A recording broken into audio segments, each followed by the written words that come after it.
1,000 people remains there, with destruction of each small communities. Reasons are complex. Problem of lost job, I said,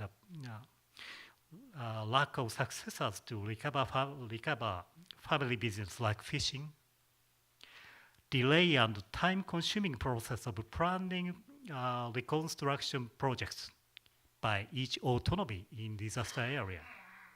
And in Fukushima Prefecture, 33,000 inhabitants have been driven to leave home for outside with radiation pollution disaster. Fourth point, massive debris after tsunami remains totally amount of more than 22 million tons in 37 autonomies in disaster area, and only 5.6% of it having been cleaned out. The biggest reason is unfounded rumor about radiation among people of districts outside the disaster area. Those debris can't be cleaned up without help of autonomies outside the disaster area. But actually,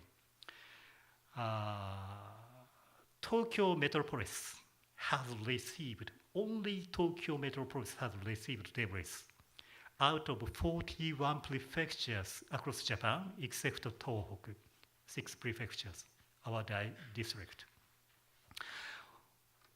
What's obstacle is rejection by inhabitants to fear influence of radiation, in spite of a scientific strict check on debris. Fifth point, serious damage of unfounded rumor about radiation have been prevailing more and more.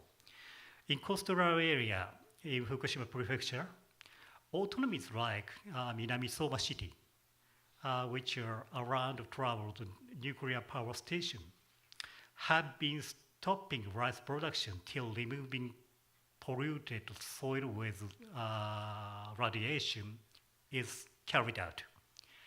And similar self-control has been made by fishermen's cooperatives of same area.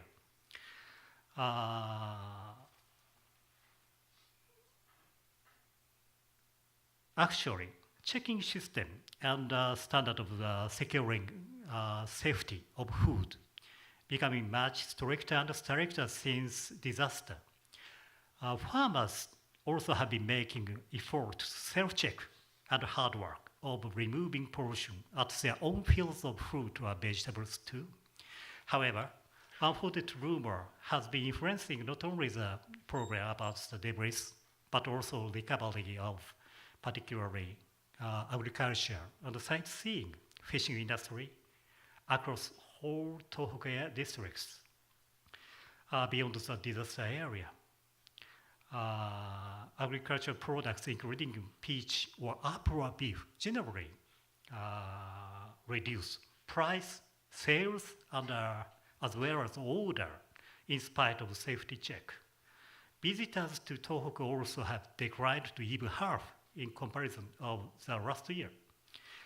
As Wakama City is in Fukushima, which is famous for historical heritage, even 100 kilometers far from the traveled nuclear power plant, lost 88% of visitors of school trip from other prefectures because of unfounded rumors too. Suffer in disaster area now afraid of being forgotten by outside world after another material passes away, as people can lose interest and sympathy about something easily and quickly. Challenge of us, the Kahoku Shimpo will be focused on keep supporting sufferers' effort to rebuild their life and community, together with challenging people's weathering of interest and wall of unfounded rumor. The Kahok Shinpo also plans to start another long-range project to inspect why disaster by nuclear power plant, power station occurred from viewpoint of sufferers who are part of ourselves.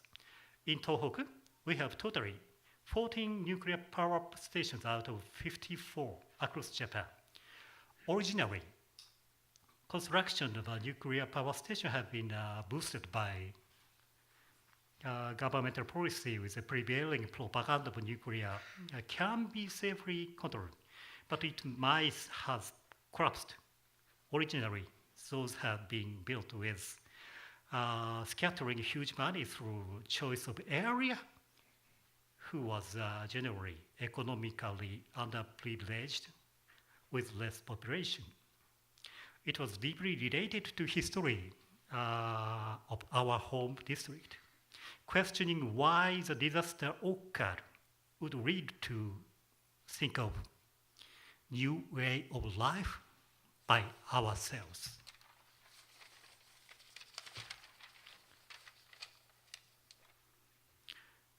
It is said that recovery from the tsunami could take more than 10 years. And last year, a minister of government said it would take about 40 years till safe retirement of Travel's nuclear power station.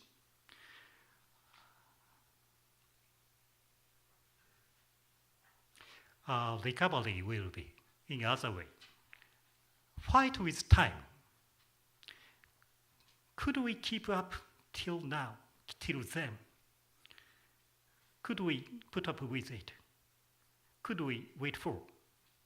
Sufferers are questioning to themselves. Now, on March 11th anniversary, the role of our newspaper is always to stay with them and to keep journal, to raise their voice, and to find and share hopes. Thank you very much for your generosity.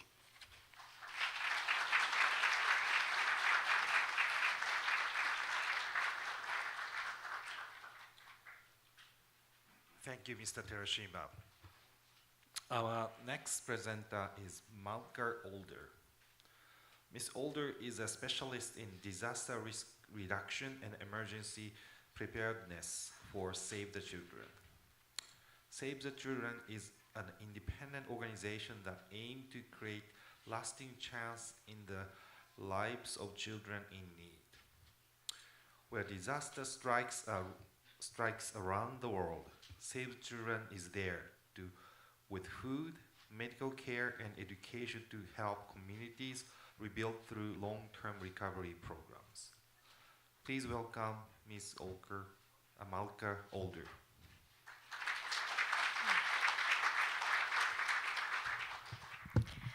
Thank you very much. I've been asked to speak about from relief to reconstruction, and I've added to that also from response to resilience, because as Professor Abe has just introduced me, I work primarily in disaster risk reduction, which means working with communities, with local governments, national governments, and international institutions around the world to try to reduce the impact that these kinds of terrible disasters have on communities. As Terashima-san said, it's very important that we learn what we can from these events so that in the future, one thing we know about disasters is that they will continue to happen, that in the future they can have less impact. And before I was working on disaster risk reduction, I was responding to disasters, including over 3 months in Japan last year. Before that, responding to earthquakes in Indonesia, a long-term disaster in Darfur, and also the tsunami that occurred in Southeast Asia in 2004. Before that, I was an English teacher in southern Japan, in Kagoshima. And so I learned there quite a bit of Japanese and also a lot of love for Japanese culture. I kept the Japanese on my CV. I didn't really think I'd ever have to use it, though, in my new career. And one of the reasons I didn't think so is that Japan is really the world leader in disaster risk reduction. So I want to talk about some of the things that went very well, really, and some of the successes that came out of that level of preparedness, as well as talking about some of the challenges that continued and how we can look forward not only in Japan, but also in the rest of the world. So one of the successes is that level of preparedness that Japan had put into place really did work. This, as terrible a tragedy as this was, it could have been far, far worse had it been in another part of the world or had the preparedness not been in place. There were warnings. People did know what to do. People were aware that an earthquake off the coast raised the risk of tsunami. And if we compare this to the Southeast Asian tsunami, which was at a similar scale, the difference in terms of number of casualties is really quite striking. The Southeast Asia tsunami, there were an estimated 250,000 people dead, and here the number is around 1/10 of that.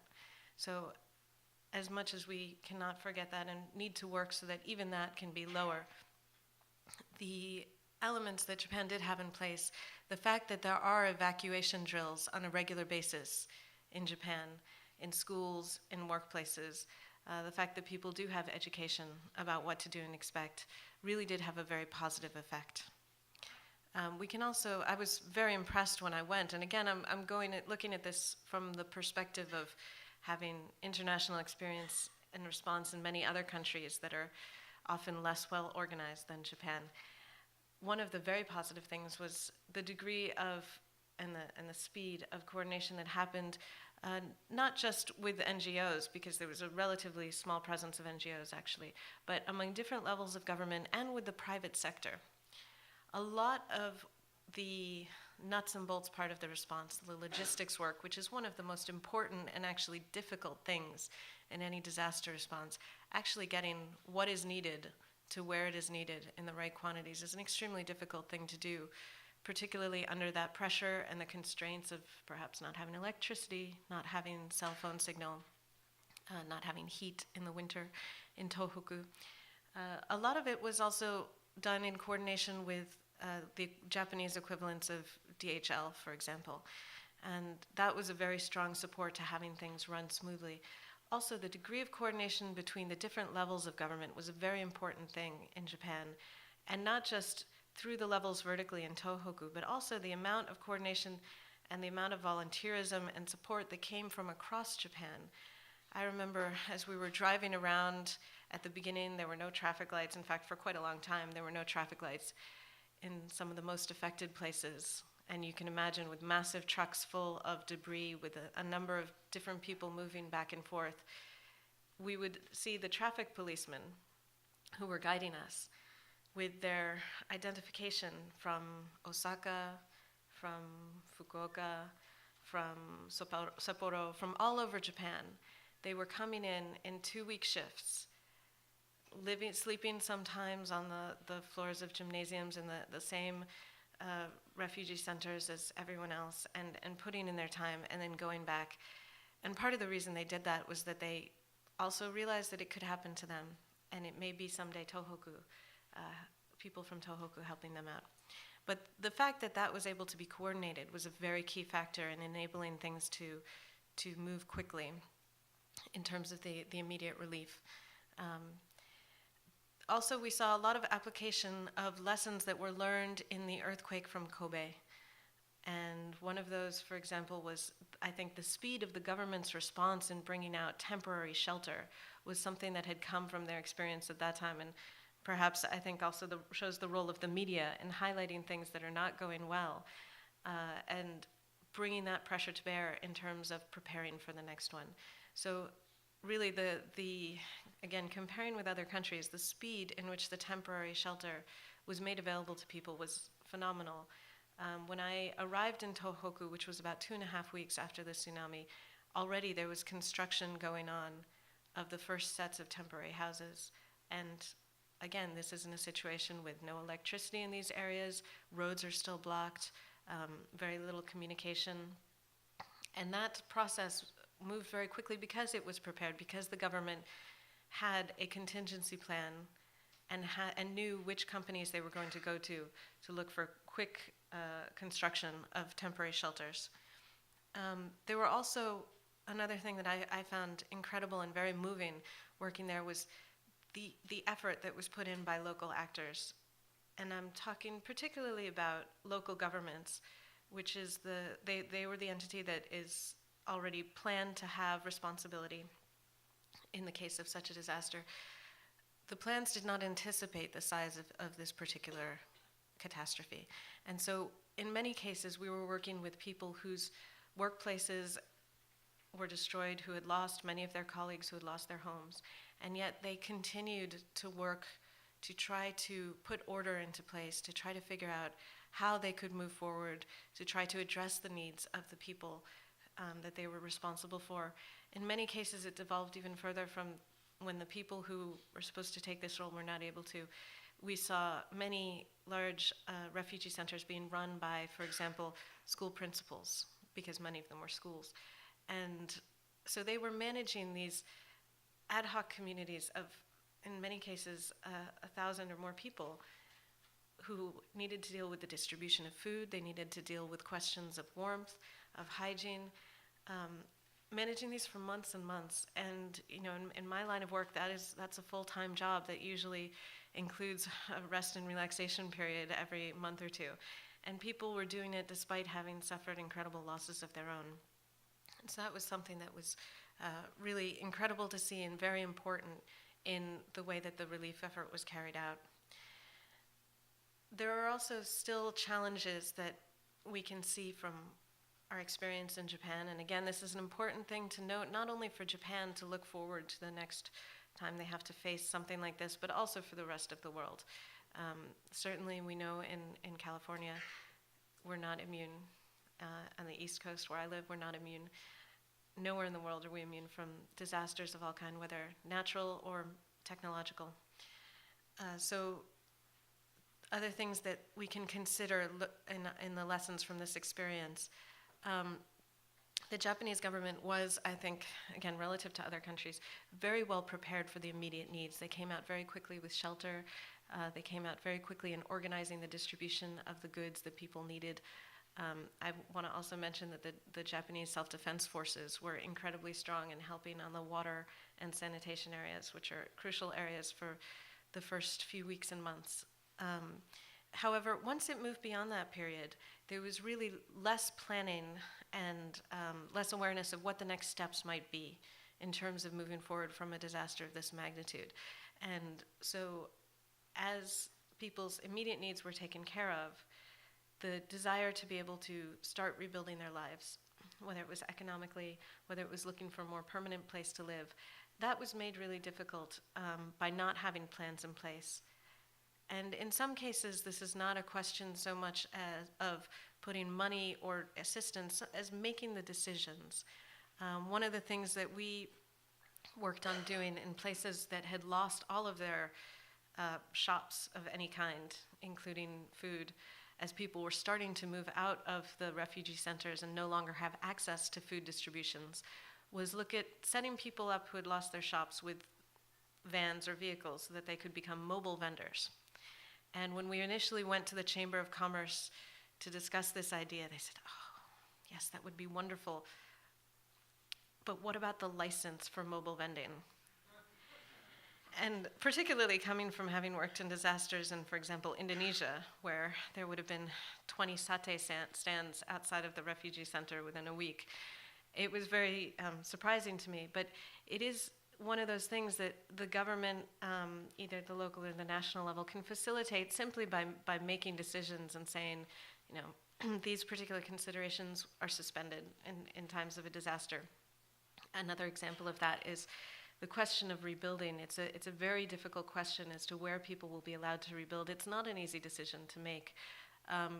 Nonetheless, the longer it takes to make it, the more difficult it is for people to return to any sense of normality. I think there's no real right answer as to where people can or can't build.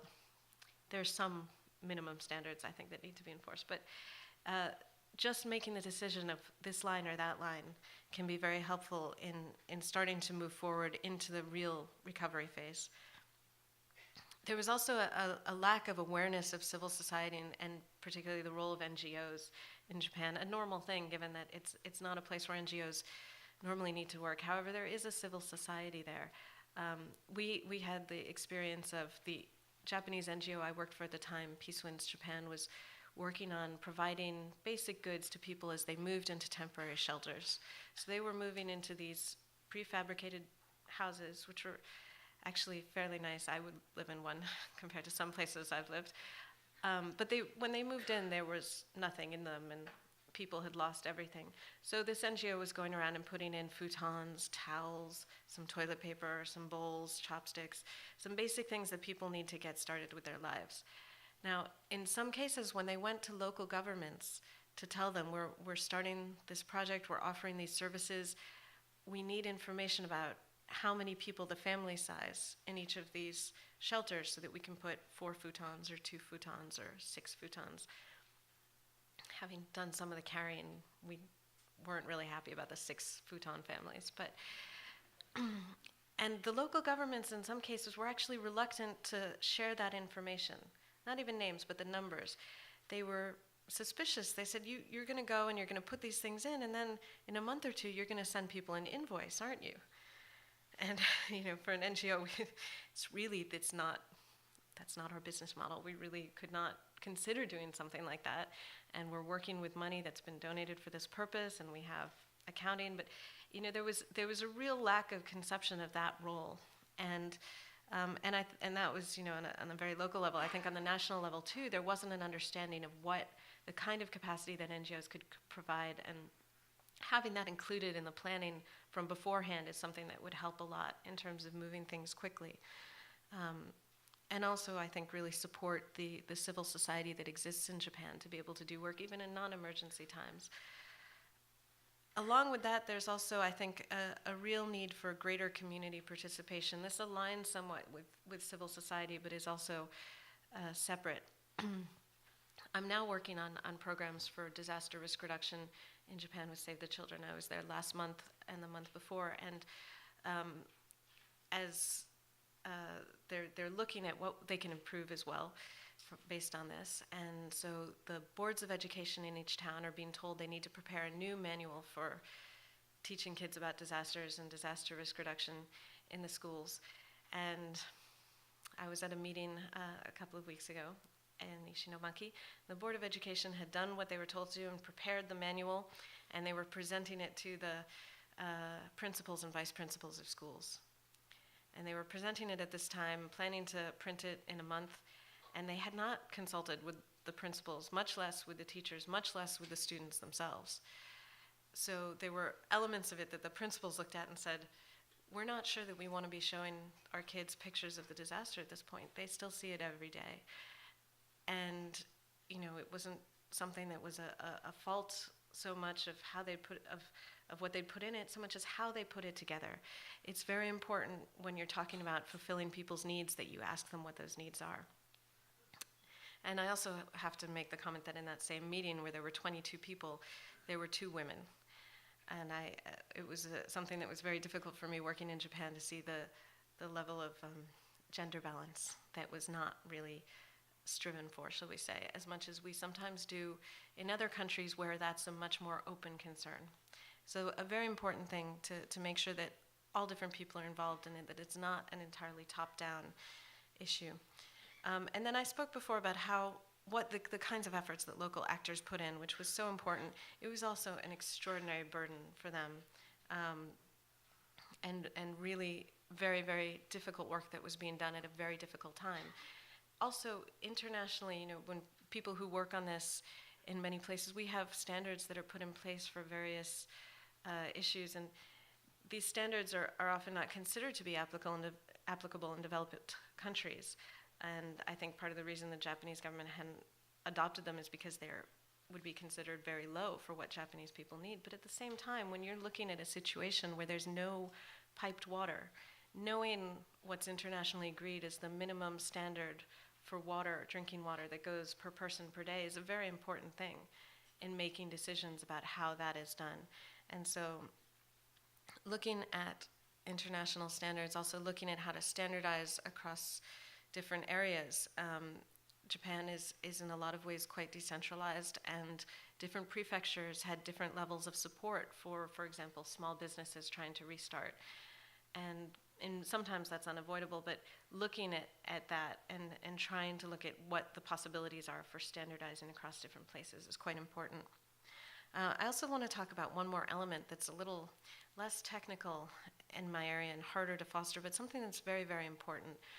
When I lived in Japan, I sometimes did get frustrated, I have to say, with the amount that I was supposed to think about other people and be polite and really not think so much about what I wanted to do as whether that was convenient for the people around me.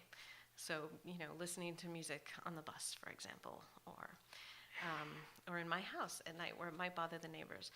And as a young American, it was challenging at times. When I came back under these very difficult circumstances and looked at the way people reacted, now the word stoic I think has been mentioned a lot, and I take a little bit of issue with that just because I've seen my experience in disasters all over the world has been that people suffering from disasters tend to be stoic because they have no choice. But what I did see in Japan that was different for me was an incredible sense of fairness, an incredible sense of really thinking about the people more generally around, not